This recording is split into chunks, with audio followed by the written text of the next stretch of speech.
con mister Corrado Muto al termine della prima sconfitta a stagione della Parmaval, sconfitta che pesa, la sensazione diciamo dopo l'espulsione del portiere Tarantino, diciamo, quanto è pesata questa espulsione? Se vogliamo creare l'alibi è pesata, però è un'espulsione che innanzitutto dovevamo evitare, perché comunque non c'era motivo ed è la seconda che prendiamo in 3 giorni, quindi questo adesso poi martedì sicuramente ne parliamo con i ragazzi perché non deve succedere, noi dobbiamo giocare tranquilli perché altrimenti non riusciamo a elaborare tutto quello che facciamo durante la settimana. Però una sconfitta che ci può stare perché ha giocato contro un'ottima squadra.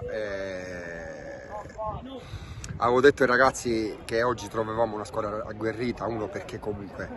la partita precedente l'aveva persa in casa e poi si era l'eliminazione alla Coppa, quindi sapevamo di affrontare una squadra molto agguerrita e soprattutto all'inizio l'abbiamo pagata. Poi con l'espulsione siamo riusciti a fare il 2-1, ci siamo messi in partita, abbiamo subito le ripartenze come era normale perché certe volte ci sbilanciavamo, però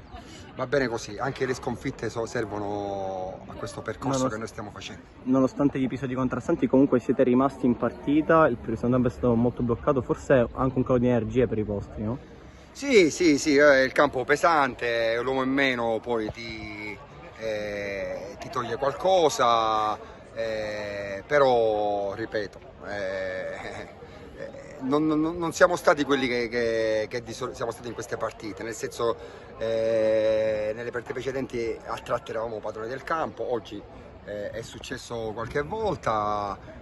però pazienza, la conosco la mia squadra, nelle precedenti interviste ho detto che è una squadra che se non sta sempre, come dico io a loro, la lampadina accesa ci perdiamo, perché ci sono magari anche dei ragazzi inesperti. Va bene, abbiamo fatto 6 risultati utili consecutivi, dopo 6 risultati è arrivata una sconfitta.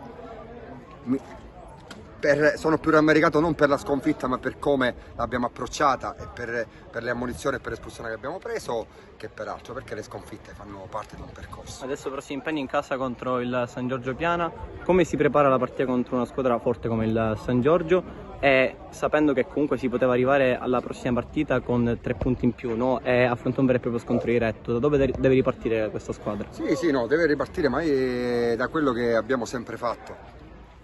Per quello che abbiamo fatto c'è lavorare e noi siamo una squadra che può battere chiunque e può perdere con chiunque, perché è una squadra che se gira a 1000 diventa una squadra importante, però ricordiamoci che il percorso nostro è un percorso di crescita, siamo all'inizio e quindi affronteremo sapendo che giocare un'ottima squadra, cercheremo di curarla nei minimi particolari.